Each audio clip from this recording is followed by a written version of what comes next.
Boom, boom, boom, boom. Boom, boom, boom, boom, boom, boom, boom, boom. Hey, kia ora. Helen Brahms here, coming to you live from Surprise in Arizona. Hope you're having a super fantastic sparkling day. Welcome to Before the Dirt Nap podcast number 1648. Everyday laughs. Yes, we're going to be talking about laughter. One of my favorite subjects, laughter. Why? Because laughter is so sparkling. Everybody feels sparks and sparkles and sparkling personalities and everything start to shine when you can share a laugh or just make yourself laugh.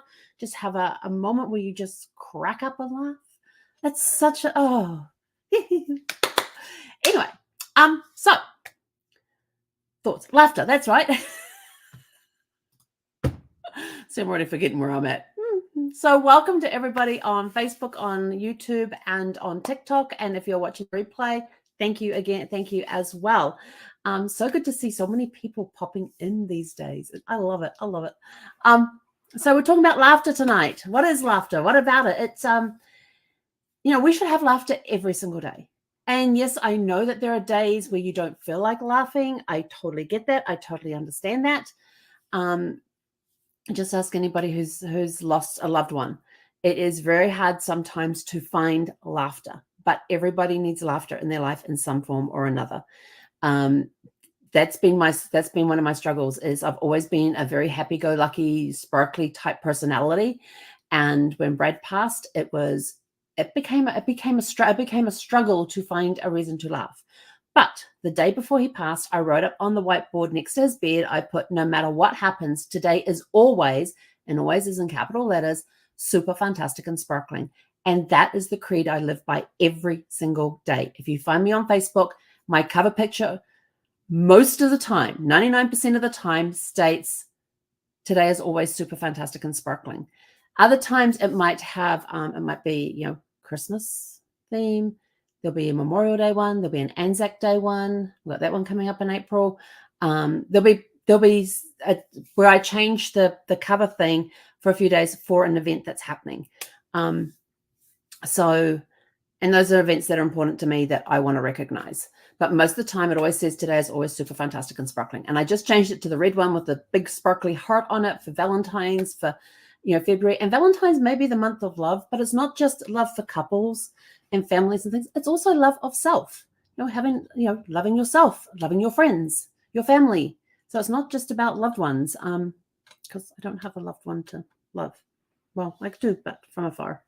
Anyway, so what can laughter do? Laughter can reduce stress. It is a great stress reliever. There are days where I am sitting here and I am like, getting one of those days where you've got just somebody who is just not getting it. They're not grasping it. You've explained it to them 10,001 different ways, and they're still not penetrating the brain cells and getting it, and you're getting stressed out. So what do? I have an emergency journal that I go to. It's called my Happy Journal. And I learned about this years ago when Brad was undergoing chemo treatments, cancer treatments and everything else. And the Happy Journal is that every time you find something that makes you laugh or makes you happy, it could be a comic strip, it could be a quote, it could be a funny story that you read somewhere, you clip it out, you put it into this journal, and whenever you're feeling down and out, you go pick up this journal, and there's stuff in there that will spark that happiness, make you feel happy again, release those endorphins. So that is one thing that I use, that I will call on. I actually have it online. I have it on a document on my Dropbox right now, because it's just quick and easy. I can get it anywhere, because it's currently packed in a box somewhere. I've got to find it. I've got to find the actual journal, but I have photographs of each page in a place online so that I can access them from anywhere, from my phone, from my iPad, from my computer, whatnot, laptop, all that stuff. From all the devices. It's device friendly. So make yourself a happy journal. So every time you're feeling down and out and you need that spark, just go have a look through the Happy Journal. And it could be, and mine's a little on the fat side. And sometimes, and when I have the physical one with me, I will flip through the pages and just stop it on any page and open it up, because I know anything that is in that thing is, and there are times I'll read one thing and go, yeah, that's hilarious. I don't feel like that right now. And I will switch to a different page. Yeah, I know. You go to your Happy Journal to get happy, and it just makes you mad. It's just one of those things. That's just one of those things. So Getting energetic, exercising does help with the endorphins. I always go back to that scene from Legally Blonde, one of my favorite movies, where she turns around and she's and they turn around and says, well, she couldn't oh jeepers, all the names are totally going out of that. The girl could not have killed her husband because she's into exercise and everything else, and exercise releases endorphins and endorphins make you happy, and happy people don't kill their husbands, they just don't. So if you remember that scene from that one, always comes up whenever I think, whenever I'm feeling down, I'm sort of like, okay, good. So I'll get up and move around. I'll put some music on. I'm an 80s kid. I love my 80s music. That was my jam. So I will put stuff on like that. The classic rocks for driving on the road, for the highway, things like that. Anything that's got a good upbeat that can get me up and dancing, because that always helps. I will also go outside. I don't care if it's raining. If it's raining, even better, because I love going outside and dancing in the rain, and that just boosts everything. Laughter can also it improves your mood, releasing the endorphins, the body's natural feel-good chemicals. They can help improve your mood. Let's see what else have I got on my list that laughter does. Boosts your immunity. Some studies suggest that laughter can boost your immune system by increasing the production of antibodies and activating immune cells such as T cells. I have no idea what T cells are. I should go look them up, shouldn't I? Laughter can help relieve pain. The release of endorphins caused by laughter can also act as a natural painkiller, helping to alleviate pain and discomfort. Now, this one here, I have an interesting story about this. Brad actually had a couple of his discs in his lumbar zone that were crushed and were full of cancer. And they caused him a lot of pain when he was sitting, when he was walking. He couldn't lay down flat on a bed because he was in so much pain because of these crushed vertebrae, and they were pinching on nerves and stuff. So his palliative care doctor he says, hey, Brad, you're a tech guy, aren't you? And Brad goes, yeah, because Brad was very much, he was a software engineer, a software architect. He was in all the programming and stuff like that, very much an engineering mind, against my outgoing personality and all of that sort of stuff. It was a very interesting, he kept me grounded though, but gave me room to fly. So the palliative care doctor said to him, says, I need you to test something for me. And I'm sitting there going, oh, this is going to be good, because I knew that the doctor actually wanted him to try something to help relieve the pain. And he was going to distract him in a different way, but he had to approach Brad from the thing as like, I need your help to do this. Because if the doctor says, here, go home and try this and see if it helps your pain, Brad would have said no. But the doctor said, I want you to try this. He says, you're a technical person, so I want you to try this out and tell me what you think about it. And Brad's like, well, what is it? He says, it's a virtual reality thing. And opens up the box and shows Brad how it all works and everything else. So that night we're sitting, Brad's in his recliner and I'm in my recliner, we're next to each other. He puts this thing on. I pull out my phone and start videotaping this thing. It was hilarious because he's sitting there going, like full motion. Now, normally when he's in the chair, he just moves very slowly, very carefully. He's very conscious about the fact that his back is sore, and if he moves, it's going to hurt. But his head's like turning all over the place. He's turning his upper body around things. He's turning it to look behind the chair, going down this side, no problem whatsoever. And what he's doing is that with the virtual reality thing is that he's killing germs. That's what he has to do. He has to kill the germs, and he can only do it by moving his head or his body to get the little gremlins, the little germy gremlins. He has to go and zap them. And he can only do that by moving the VR thing to where it is, so it will zap it and kill it. Because he doesn't have any other controls. It's just the virtual reality mask that he's got on. It was hilarious watching him do this thing. I mean, he's talking to these things going, where are you, you little buggers? And excuse the language. And he's just like swearing at these things and calling them names and everything else as he is busy twisting his body from one direction to another to try and find these things. I am videotaping this because what I did is I uploaded it to YouTube to private, sent the doctor the link and said, here is Brad using the VR system. I said, this was a brilliant idea. I said, notice how much movement he has. I'm sitting there cracking up laughing, watching him with this thing on. He's talking to, and I go, what are you doing? He says, I'm killing germs. I'm like, okay. So that was how the doctor got him to relieve pain, was by distracting him, saying, evaluate this for me and let me know what you think. And so when we went back to the doctor to see the palliative care doctor the following week, and Brad used it like every single night, and he had a great night's sleep every night because he had reduced the pain by doing something fun. And it got him moving and having exercise as well, because he'd be sitting in the recliner doing it. But he was moving, getting a lot of movement going, of course, releasing endorphins. Endorphins make us happy, and pain goes away. And so I would send the doctor videos each day to say, here's Brad using the VR thing. Notice how much he's moving and everything else. He's completely ignoring the pain that he's in. And it was great because it helped relax him. By him relaxing, he was releasing the pain that was in his body and in his joints and in his spine and on the crushed vertebrae, and he was able to have a better night's sleep. Now, he had to sleep in a recliner because he couldn't sleep flat on the bed because of the pain in his back. So yes, laughter can, and he was having so much fun with this thing. I tell you, he's laughing. I'm laughing because he's moving around all over the place. I can't see what he's looking at. It's just from my side, it looked hilarious. So there was that.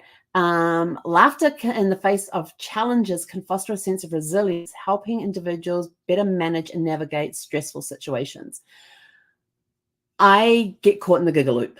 And if you don't know what a giggle loop is, then you need to watch the program Couples, because they talk about the giggle loop in that. And Jeff is sitting there explaining the giggle loop to everybody. And he's got the pint glasses and he's putting them down on the floor and stacking them one on top of the other. And what the giggle loop is that it is when you are in a very serious situation and all of a sudden you get the giggles and you can't stop and you're trying to hold them in. And then all of a sudden somebody just bursts out of you. And so they had this scene in Couples where they were going to a funeral. And they just had this whole explanation about the giggle loop like a couple of nights beforehand. And so they're at the funeral, and the three guys that were, it was Jeff and Steve and Patrick were standing. The three of them are standing there, and the service has started, and it's been held in a house. So the coffin's there, open coffin, and they're all sitting there, and they're just standing there, and they're being very solemn. And all of a sudden, you see them going, trying so hard not to laugh, and they're trying hard not to laugh. And all of a sudden, Jane, who is the grand niece of the person in the coffin, just bursts forth laughing. And Steve and Patrick and Jeff just sort of like turn and look at her all serious, like, how dare you laugh? Whereas they were just caught in the giggle loop. So yes, there are situations where it's very quiet, it's very serious, and you get the giggles. And when I'm in one of those situations, I just want to laugh. I want to inject humor. I need to laugh. And sometimes I know it's not appropriate, and sometimes I can manage not to, but most times, yeah, kind of, sort of. Sharing laugh with others can strengthen relationships, promote group bonding, and enhance teamwork by breaking down barriers and reducing conflicts. Yes, I have seen this work so many times where you get a couple of people that are sort of like at each other, and somebody just rattles off a joke of some sort that just flies in the middle there, and everybody just like stops, pauses, and then everybody starts laughing, and whatever the tension situation was, it's gone. It's done. It can increase your cardiovascular health. When you do the deep belly laughs, the really good belly laughs that require the lungs, and you get it down into your stomach and you're using your whole diaphragm and everything else, it is actually an aerobic exercise for your internal organs. And so when you get that deep belly laugh going, you're helping with blood flow, increase in blood flow. You can protect against heart attacks and other cardiovascular problems. It helps improve the blood vessels as well. So you can, really good belly laughs is a aerobic exercise for your internal organs. So it's great for that. And while you're doing that type of laugh, laughing for 10 to 15 minutes a day can burn approximately 40 calories. You may not think that's much, but over time it adds up. There are actually, I'm actually in the middle of a certification. I haven't done anything with it for a while, so I need to get back into it. But I'm actually getting certified as a laughter therapist. Yes, there are jobs with laughter therapists. It just gets people to laugh for all of these reasons that we're talking about here. And you can go in, and we go into assisted living places. We go into extended care, long-term care places, anywhere where we can help people laugh. And it's not just by telling jokes. There's a whole way of helping people to start laughing with some ha ha ha, hee hee hee, ho ho ho. I know it sounds weird, but it works. It works. You can improve your lung function. My lungs need a lot of work at times. It's a great exercise for lumps. It empties your lungs of more air than you take in, leading to a cleansing effect similar to deep breathing. There are times when I get laughing so hard when I'm watching like a comedy movie, or I'm scrolling through TikTok watching some of these funny videos that come up with people telling these funny stories and everything else. And I've got my people that I follow because I like the way they tell the story, and I like hearing their stories that they tell. You got some teachers talking about their kids in school, and some of the crazy things that kids come up with and that sort of thing. That will kill me every time. But when I get those really good belly laughs going, sometimes I forget to breathe. And when I forget to breathe, I start having these huge coughing fits. And Brad would recognize instantly when that was about to happen. And all of a sudden I would hear, breathe, Helen, breathe, breathe, breathe. And now when I get those coughing, when I start getting into those coughing jags, all I can hear in my head is, in Brad's voice, breathe, Helen, breathe, breathe, breathe, telling me to breathe. And so I have to start trying to calm myself down at the same time, trying to inhale at the same time, and get the breathing going again on a regular pattern, and just calming myself down. It can also enhance mental function. Laughter can stimulate mental functioning and creativity by increasing the oxygen supply to the brain and stimulating different areas of the brain involved with learning and creativity. So laughter is they say laughter is the best medicine. It really is. What did I find out? Oh yeah. So some of you have heard me talk about always remember rule number 10. So in the Nova Hospital, the Northern Virginia Hospital in Fairfax, they have on the surgical, they have on all of the wards, they have these big posters, which has got these 10 things on them. I actually found the photo of it the other day. I can't remember 8 of them now. But number 10, which is the one that I would always remember no matter what, was always allow room for miracles to happen. And so Brad and I would, every now and again, if things were getting us down, we'll go, remember rule number 10. Remember rule number 10, always allow room for miracles to happen. And one of the other ones, when I found it the other day, I thought, what are these other 9 that I can never remember? And I'm going through the night, and one of them was actually laughter. They had in there about if you're able to share a laugh with a patient. This is for the medical staff, to share a laugh with a patient. And some of the doctors were really good at that came around and did the morning rounds and everything else. And some of them were a little too serious. So those 2 little serious ones, they kind of got on the brunt of Brad and I because Brad and I had this way that we would banter backwards and forwards that would totally amuse everybody else. And it could be, we just heard a phrase and we're off and we're bantering backwards and forwards about this one phrase that we heard said. And we would quite often get into these banterings with doctors present when they're trying to figure out what's going on with Brad and all that sort of stuff. Some of them were just too serious for their jobs. They really were. They didn't allow room for laughter in there, even though one of the things on there was to share a laugh with the patient that day. So we would make sure that happened. So there are lots of different ways that you can. So how can you get to laugh? There's lots of different ways. I mean, scrolling through some of the videos that are on TikTok, they're absolutely hilarious. And it could be just the fact that it's a photo of something. Like I saw one today that had something about the Mississippi literacy is doing well, but that's about Mississippi, Missippi. And I'm looking at it going, okay, really? But it got me going anyway. It's just, reading those, the signs, my favorite ones are the signs. Like some of them are the translations from another language into English, and some of the translations are quite humorous. Graham Norton's show, some of his ones on there, when he's talking with celebrities and they're telling stories, some of those just crack me up. So I like watching and hearing stories instead of just read. I will read as well. There are some good novels out there that were book series out there that are very funny to read, and I always read them and they give me good laughs. We talked about them in the book series podcast that we did back in January. I'm trying to remember what day we did that on.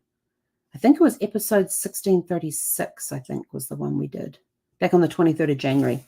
So that one's available on YouTube if you want to go back, but you'll see it there. It's got book series written on it. And there's some good ones in there that have a lot of good laughs in there.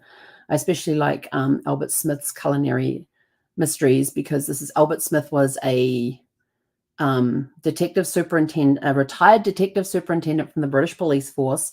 And he, after he retired, he decided he was going to go on a culinary tour of the British Isles and learn how to make and go to places to find the best recipe for, and it'll be some typical English dish. Like the first one's pork pies. And he's accompanied by his service dog, which happens to be Rex Harrison is the dog's name. And Rex Harrison, yes, is the guy that played Dr. Dolittle in the original movie that came out in the 60s, 50s, 60s, somewhere around there. And he was also My Fair Lady as well, the movie. So he will, so Rex Harrison is the name, but his dog was a police dog and got fired for his bad attitude. Can a dog get fired for bad attitude? Absolutely.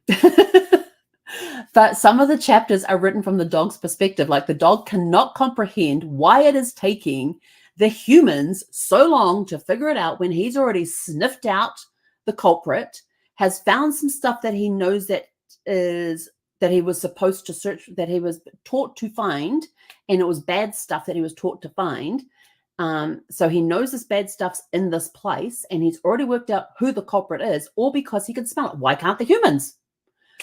And it's just the way it's all written and everything else. I'm just, I have to stop and laugh and cough for a little bit.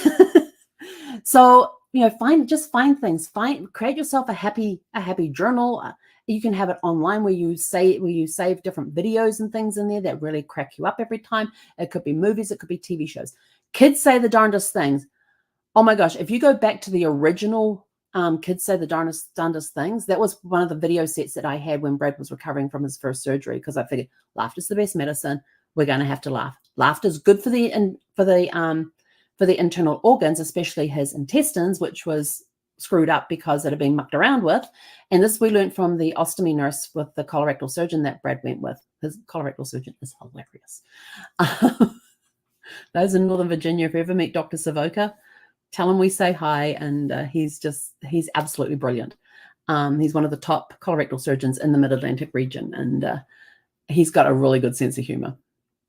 Mind you, I think you have to for what he does. But anyway, so his nurse, who we had to go and see her before Brad had his lower anterior resectional, which is where they're going to remove some of his colon and rectum to get the cancer out. And so he had to get marked up where the ostomy was going to go. And he was marked up on both sides. If he woke up and the ostomy was on the right-hand side, it was an ileostomy coming off the small intestine, which was going to be temporary. If it was on the left side, it was a colostomy and was going to be permanent. So he got marked up for both.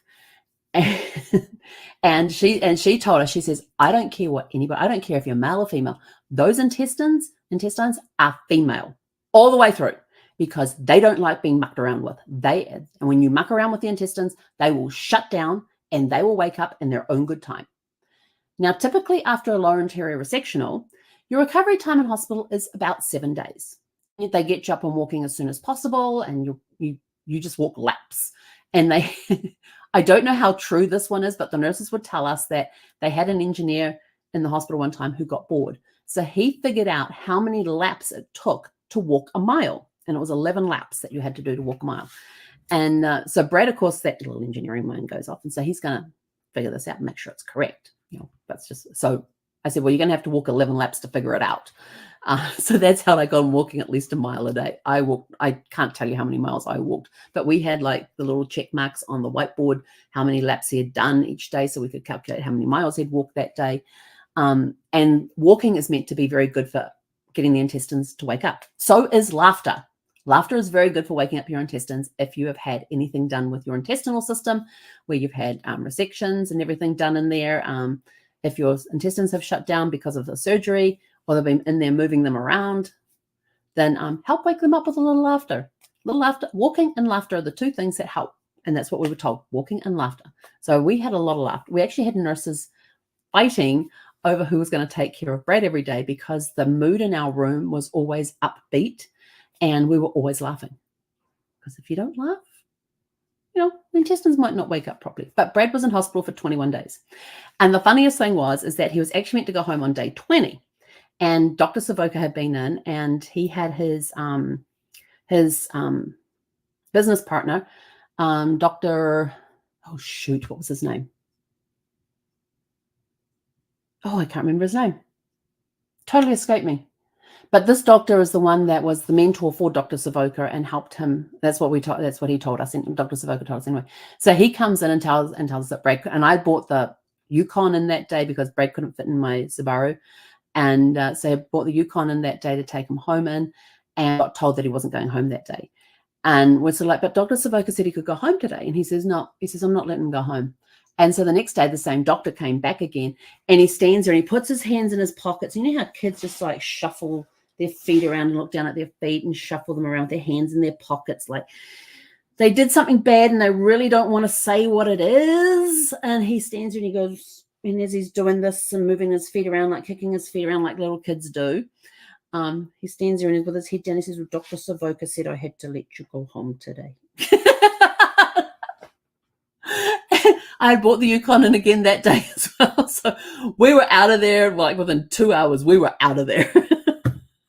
And instead of going straight home, we had actually called the dog kennel, and the kennel we had Gus in at the time was absolutely amazing, because we told them that Brad was in hospital, what the situation was, and they said, okay, if you need to extend the stay, just call us up and let us know. And so I was calling them like 2 or 3 times a week saying, he's still here. And then I called him that day and says, we're on our way to pick up Gus. Like, got it, we'll have him ready. And so we went from and I said to Brad, well, let's go home and get settled there. And then and he says, no, we're picking up Gus on the way home. We're not going home without Gus. I'm like, okay. So from the hospital to the dog kennel, picked up a very excited dog who was 114 pounds, not like my little baby over here she's under 40. Yes. And so I had a very excited dog in the back of the Yukon. We got home, we got Brad settled and everything else. And then we had a weekend of hell. But that's another story for another day, because this is all about, although looking back now, I can now start laughing about it. But if you don't know how to deal with ostomies, especially ileostomies, you might get a little lost on the story. But to say that this is one thing we found about the digestive system, is that moisture is absorbed in the large intestine area, not in the small intestine area. So, and if you don't know what an ileostomy is or a colostomy is, an ileostomy comes off the small intestine. They actually bring it up to the surface of the skin, create a cut in the surface of the skin, bring the small intestine up there. They stitch it around to make what's called a stoma.